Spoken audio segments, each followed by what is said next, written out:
Bonjour, aujourd'hui je suis avec Médoc, mais également avec Thomas Zigem, développeur de Genesia sur iPad, mais également de Genesia sur Amiga à l'époque. Bienvenue dans Extra Life.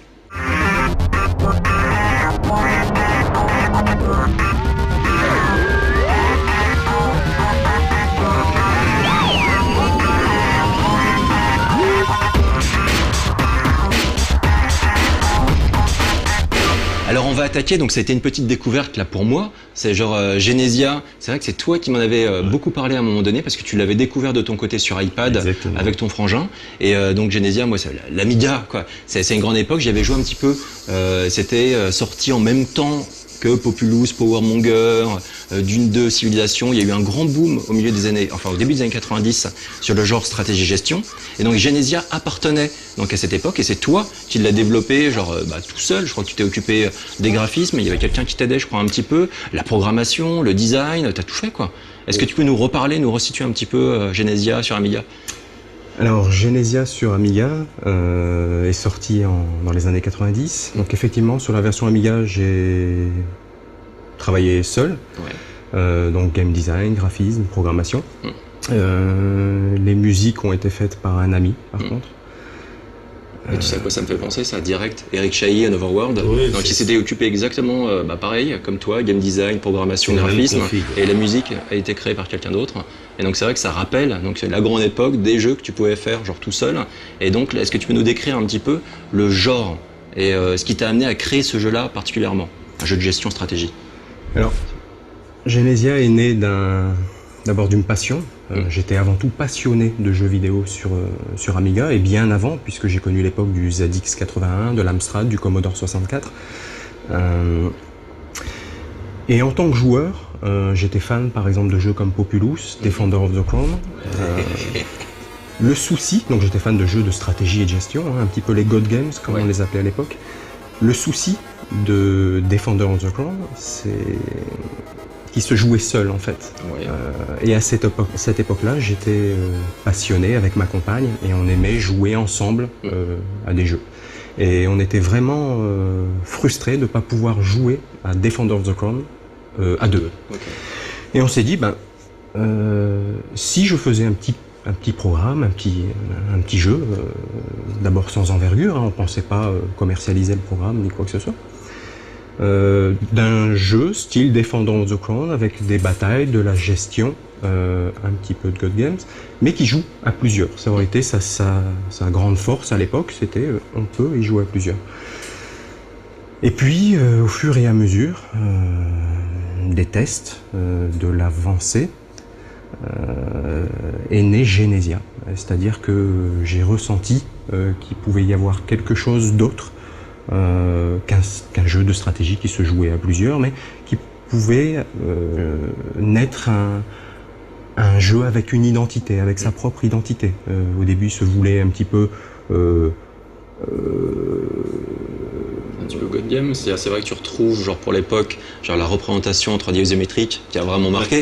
Quand tu penses à Populous, tu penses tout de suite à ces graphismes-là, à Powermonger pareil. Voilà, c'est ça. En fait, c'était une pincée des meilleurs du jeu du moment, une pincée de Populous, un peu de Defender of the Crown, un peu de Settlers qui n'existait pas encore vraiment sous ce titre-là à l'époque, mais il me semble que c'était César, je pense qu'il y avait la série César qui se... C'est ça. Souvenir, mais c'est vieux. Oui, non, mais effectivement, comme tu dis, pour moi, parce que j'ai passé vraiment des nuits sur Genesia, sa force, c'était le multi. Effectivement, on a fait les God Games, on a fait les jeux de stratégie, on y a passé du temps, tout ça, mais effectivement, ça jouait tout seul. Le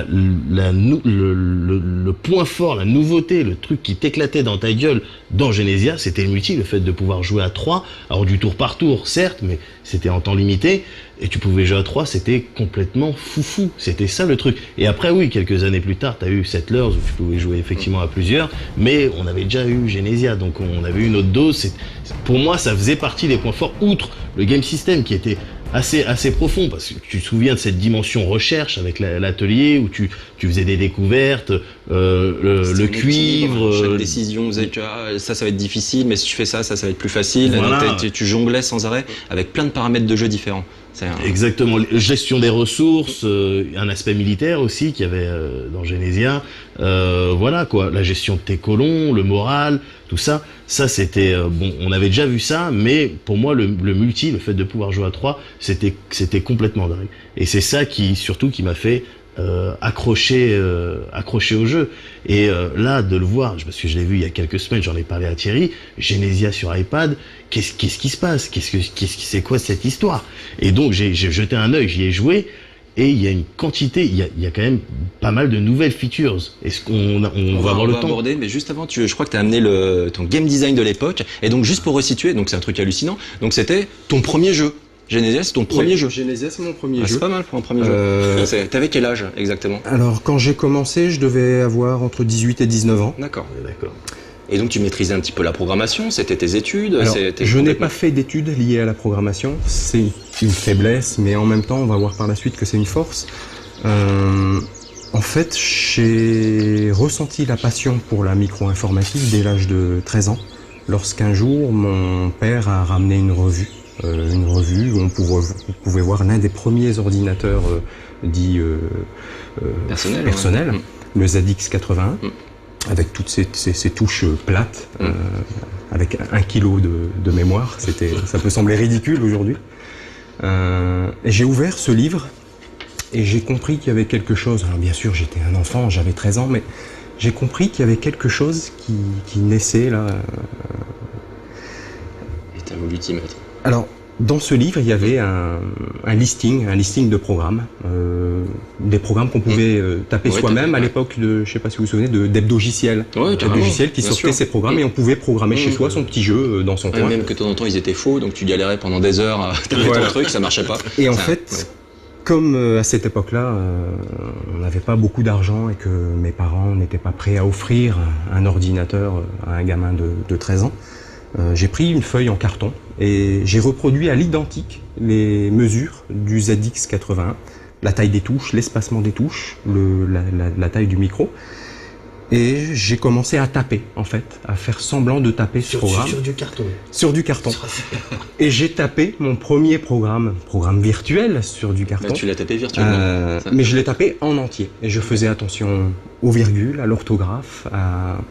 D'accord. Ok, tu t'es entraîné.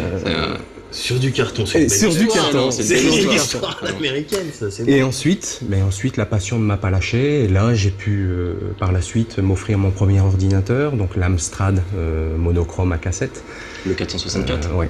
Alors, je pense que vraiment, là, c'était l'époque où tout se créait. Les choses, enfin, le marché d'aujourd'hui, je pense qu'il est né à ce moment-là. Je pense qu'on a vraiment compris. On a vraiment compris qu'on pourrait faire des choses sur ces micros-là.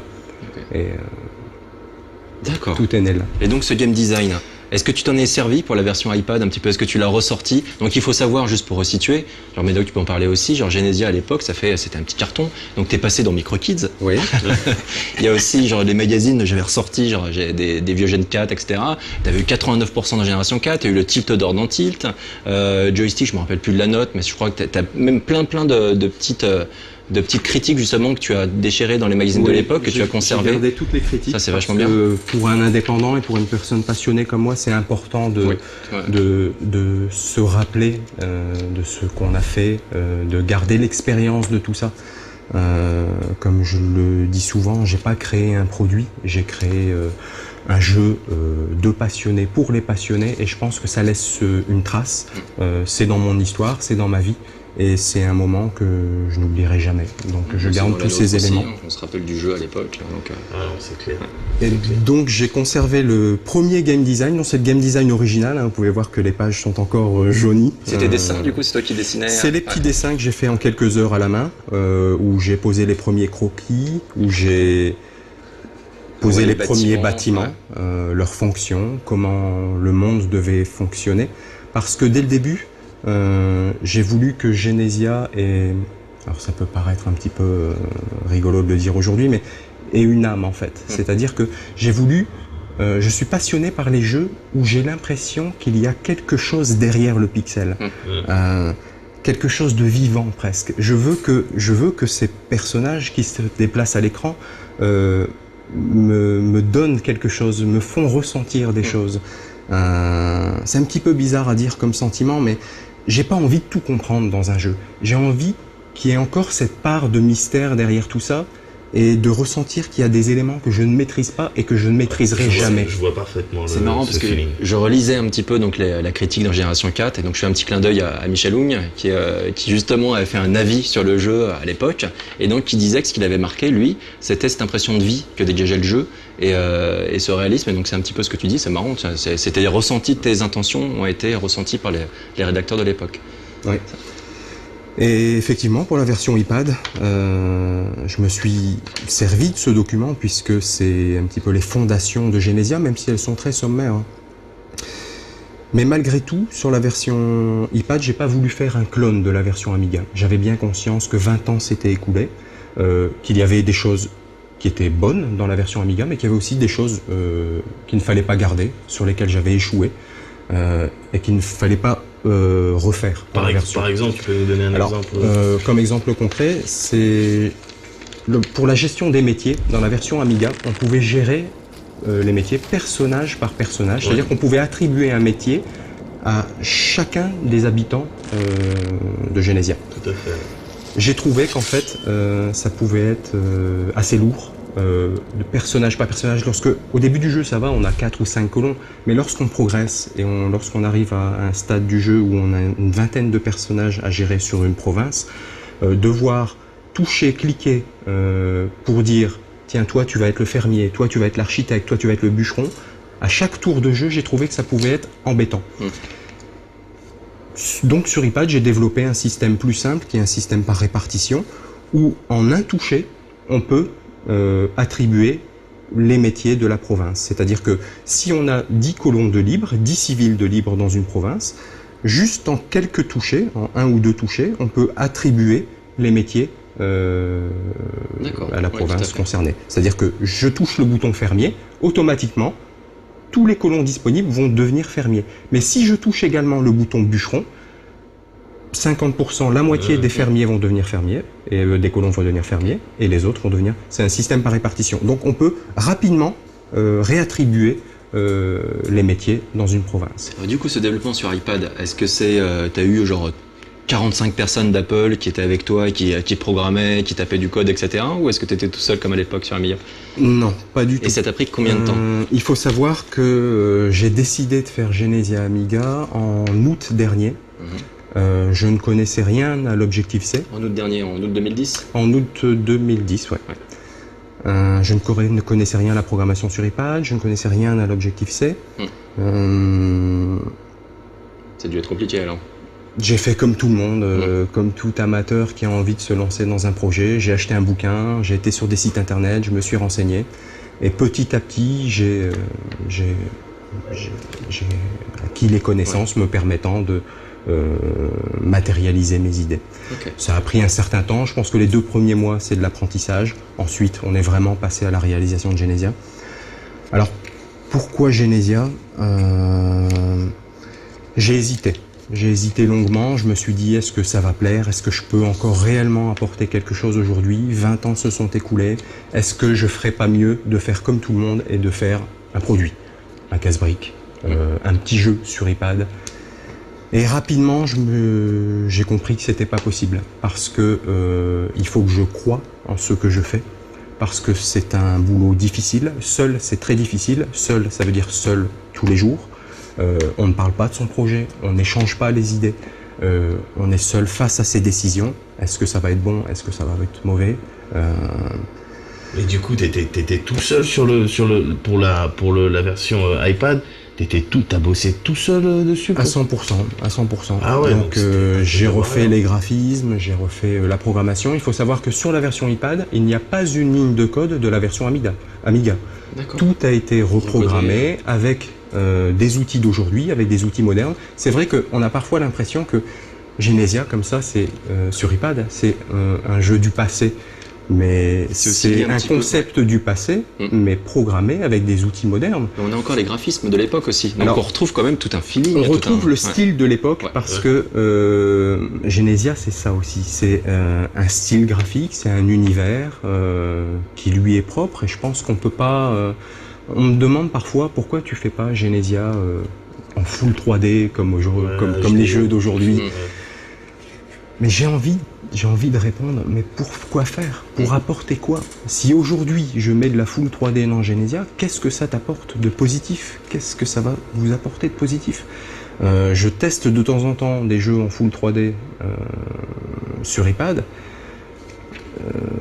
Souvent, je pense que c'est une erreur. C'est une erreur de design d'avoir utilisé la 3D dans ce jeu-là. Est-ce que tu t'es demandé la 3D, ok, mais pourquoi faire? Pour faire bien aujourd'hui, pour faire un produit marketé comme tout le monde. Qu'est-ce que ça t'a apporté? Des difficultés, une gestion difficile, une interface complexe et pas souvent malléable ou utilisable. Moi, je veux rien de tout ça dans Genesia. Le jour où je franchirai le pas de la 3D, c'est pour apporter quelque chose. J'essaie que dans Genesia, il y ait peu d'éléments inutiles. Je veux que les choix de design, les choix de programmation apportent réellement quelque chose au jeu. Et pour moi, cette version iPad, on pourrait dire, ok, il a fait sa petite popote de la version Amiga vers l'iPad, il a voulu faire son produit sur l'iPad parce que c'était tendance. Rien de tout ça.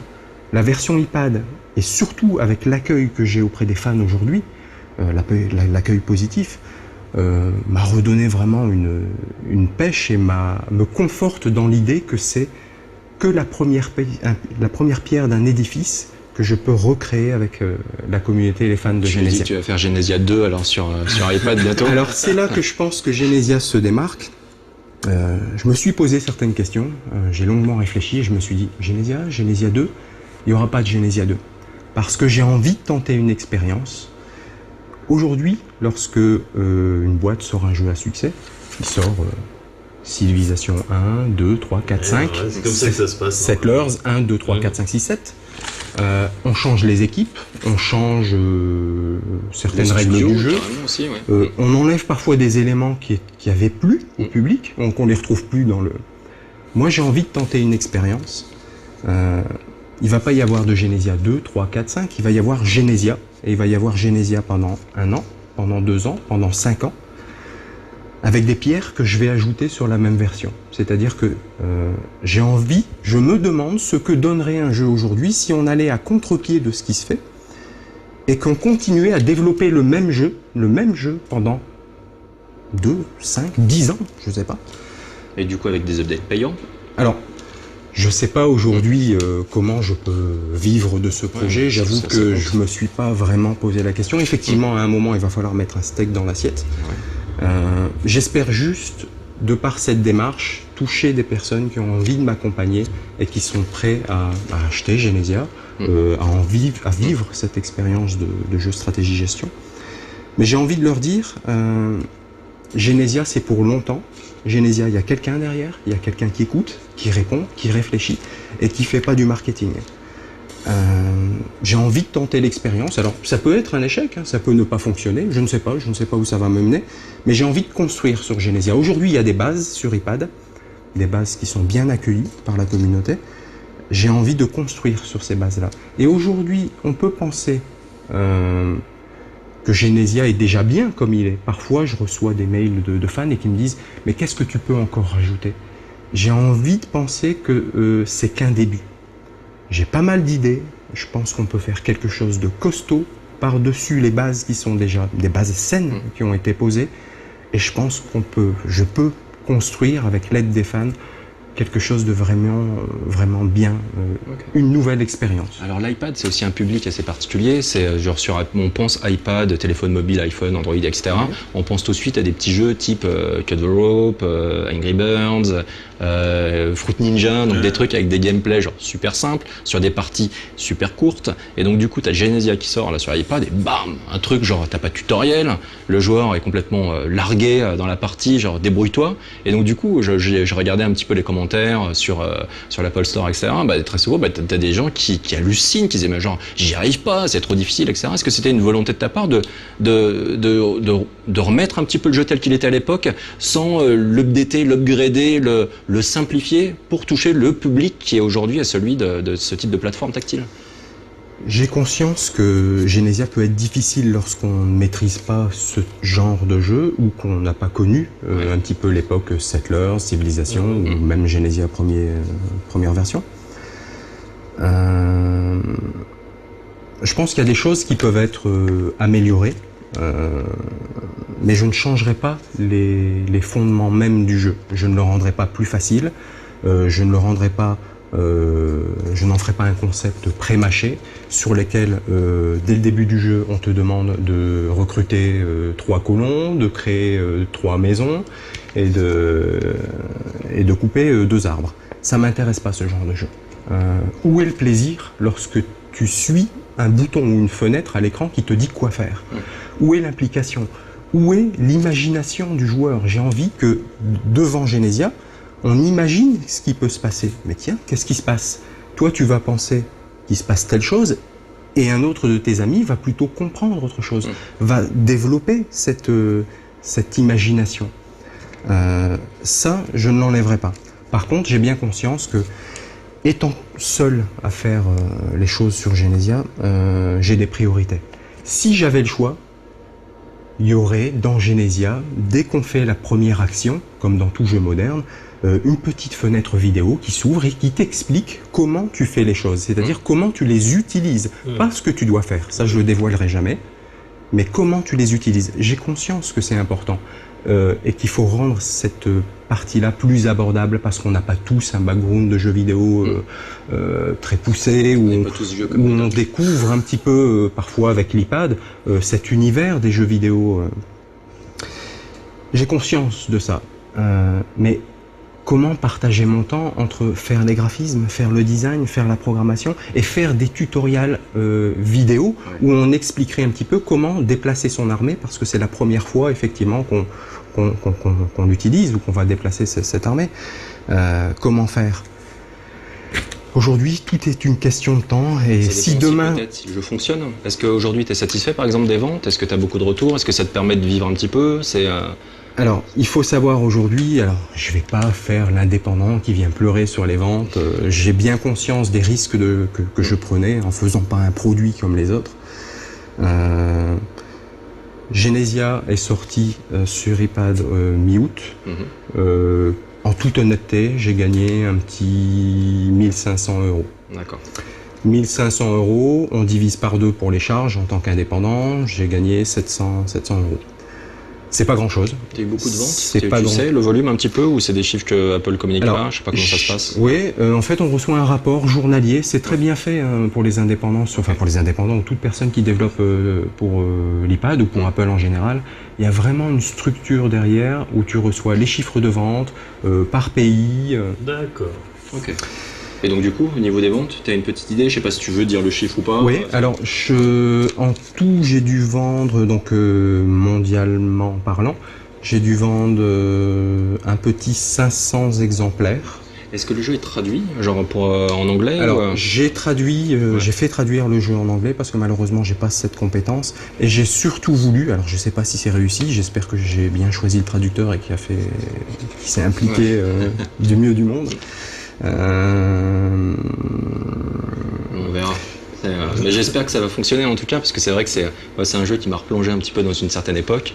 C'est quelque chose qui fait plaisir, c'est une production qui change radicalement de ce qu'on peut voir là en ce moment sur iPad et donc j'espère que tu auras l'occasion de poursuivre donc cette expérience. J'espère aussi, on verra également ce que ça va donner. J'espère qu'il y aura beaucoup de bouche à oreille aussi, c'est pour ça qu'on t'a invité, c'est pour ça qu'on en parle. C'est pour ça également qu'on a une nouvelle émission là, à la rentrée donc qui est consacrée aux jeux sur téléphone mobile, sur écran iPad, etc.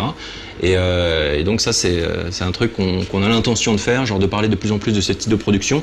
Nous sur nos lives, ce qui est important aussi, c'est toujours été de parler des petits développeurs, des jeux vraiment un peu différents, etc. Et donc on est ravis de t'avoir reçu là aujourd'hui. Alors simplement, vite fait, donc j'ai bien compris ton approche avec le développement des jeux vidéo, donc tu fais pas de produits, contrairement à d'autres boîtes qui sont là pour se faire un petit billet.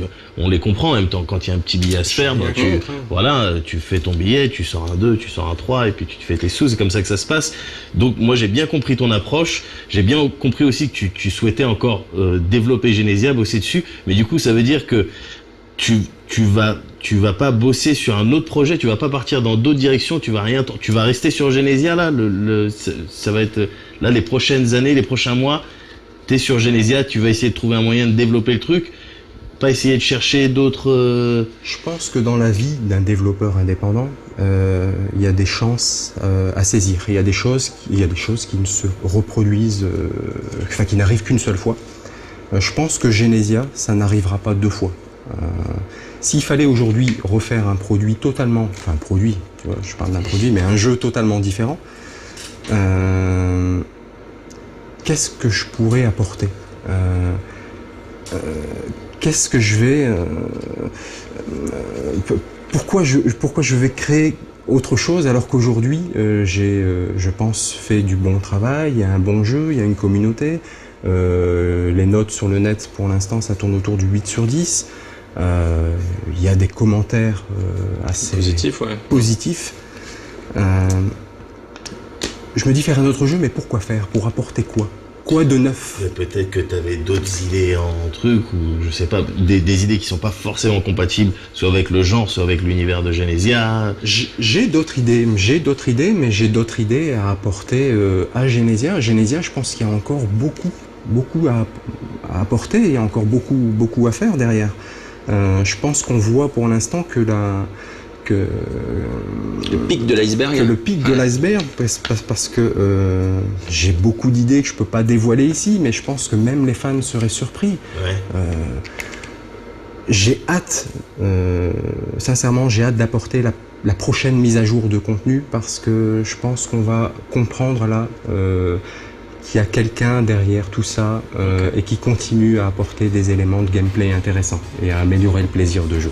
En tout cas, tiens-nous au courant, surtout de la suite des opérations. Et puis, merci beaucoup de t'être déplacé, d'avoir participé à cette émission. Merci Médoc. Yeah. On remercie également AOJ. Ouais, les galeries AOJ qui nous ont gentiment équipé notre plateau avec. On va changer régulièrement un petit peu les tableaux. Ouais, régulièrement, on va changer. On va essayer d'habiller le plateau pour que Extra Life soit toujours ça très fait jeune, ça fait sérieux, ça fait bien, j'aime bien. Merci de nous avoir suivis et puis à très bientôt pour un prochain Extra Life.